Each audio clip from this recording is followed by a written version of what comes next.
Coach picked up the sweep over Seattle U today. Just what are some thoughts after today's win?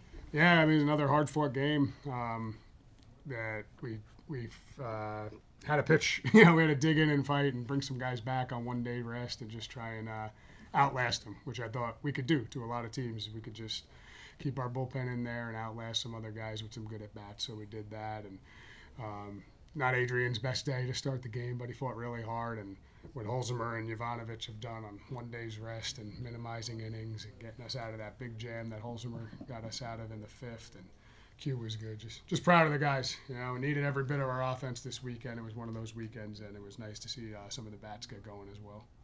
TJ, reached base every plate appearance today, hit another home run. Just what was your approach at the plate today? I mean, yeah, so our approach early on was kind of just attacking things up in the zone and leaving everything down, and I feel like I stuck to that throughout all 5 at-bats and was able to work a pretty good day together. So, Trevor, batting in the middle of the order there. We have TJ and Jackson right there with you. Just what can you say about you and then TJ and Jackson's performance today? Yeah, I mean, TJ and Jackson are great guys to be in the middle of. I mean, pitchers really don't love attacking them. They got a lot of juice in the bat, and they're definitely tough guys to face. So I think it definitely helps me out because they want to give me some more pitches to hit, so they don't have to throw to those guys. But yeah, I mean, all around our offense is just doing a great job this weekend, making some adjustments and definitely playing complementary together.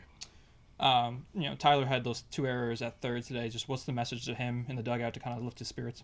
I mean, TJ and I both have a great relationship with Tyler. He's one of our roommates, and we're very close. And in the middle of that game when he's making those errors, we just tell him, like, hey, we got you. We're going to pick you up. We got a lot of trust in our pitchers, the starters, especially Q. I think he was on the mound during one of those errors and said, hey, Q's going to pick you up right here. And Q looked at him, gave him a nod. And Tyler's a great defender. We always know he's going to pick himself up as well and make the next play for us.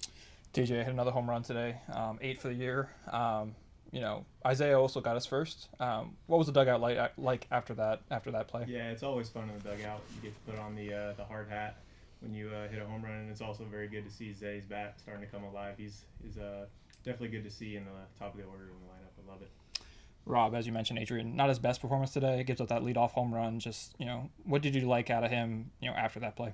Yeah, he just fights. That's what he does, and usually gives us a lot of depth. But some of my decision to remove him quicker was knowing we had Quentin hadn't been used all weekend yet, and he's pretty good. And even today, he fought through some stuff out there, but.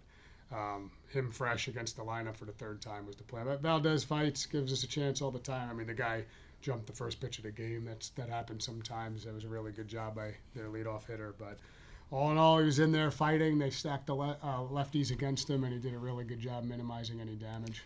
The top and the middle of the order doing a lot of the heavy work offensively. Just, what do you see out of that group? All of them having multi-hit games. Yeah, and if you look through the weekend, we even switched Landry from the bottom to the top. It was just different guys at different times this weekend, and that's what you need if you're going to win every day. And you can't go 5 for 5 every day, so somebody's got to pick the other guy up, and that's exactly what happened. I mean, TJ gets on base 5 times, maybe Eddie only gets on 1, and then the next day it's different, and guys just keep moving the chain. But I thought awesome day out of Landry, and then I thought Jackson Nystrom's at-bats were crucial today, big spots, just really a hard out, and we made it real hard on their pitchers today. Q went 3 innings out of the bullpen. Had that rough inning, gave up 2 runs. Just overall, what did you see out of him? And did you think about pulling him early or just let him ride? Yeah, no, I wanted him to go the rest of the game. That was the plan from the 6th, but the pitch count kind of ran up on him there. And knowing we had Yov for at least an inning, I thought that was a good move there. But it was. That inning he gave up the 2 runs was 2 outs, nobody on, and then they just kind of bled one down the left field line, found the 6 hole.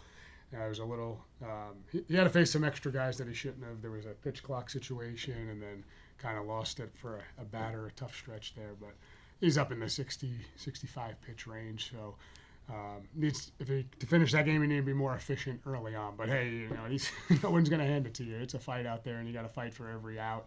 And we got to make the plays behind him to keep that pitch count down.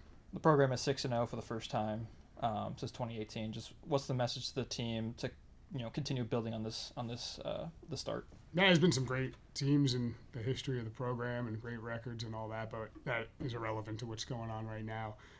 We respect a lot of our traditions and history, but we just really focus on it's a one-game season every day. So 6-0 is awesome, but it's really just going 1-0 6 times, and that's how these guys have taken it. I know it sounds like a cliche, but we've been in this boat before, and we've been off to good starts, and then things can happen quick. So you just got to keep attacking the next pitch, and that's why I think we are where we are right now. Is we don't really care about anything else except the next game. That's been awesome to watch for the last 2 weeks. These guys just truly focus on each other and the next pitch, because that's really all we have in our control.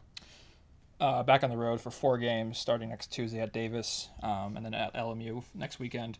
What needs to be done to continue with the momentum? Yeah, hard week, and that's what we prepare for. We want to be really good at hard stuff. That's what we talk about all the time. Davis is a good team. They beat us here, so we want to really put our hard hat on and go to work and try and beat them up at their place and get some guys some opportunities that maybe didn't get to throw this weekend or get on the field this weekend. And hopefully they embrace their opportunity and show that they belong on the field. That's what good teams do. And then LMU's been a challenging opponent for us since I've been here, so we're expecting every bit of a fight from them. It's a cool atmosphere down there, cool place to play, short week, Easter week. I love going on the road with this group. They're fun, they're exciting, and it's kind of embraces our just us against the world mentality. So really looking forward to we've been home a lot, so I'm really excited for 4 road games this week to see what we can do.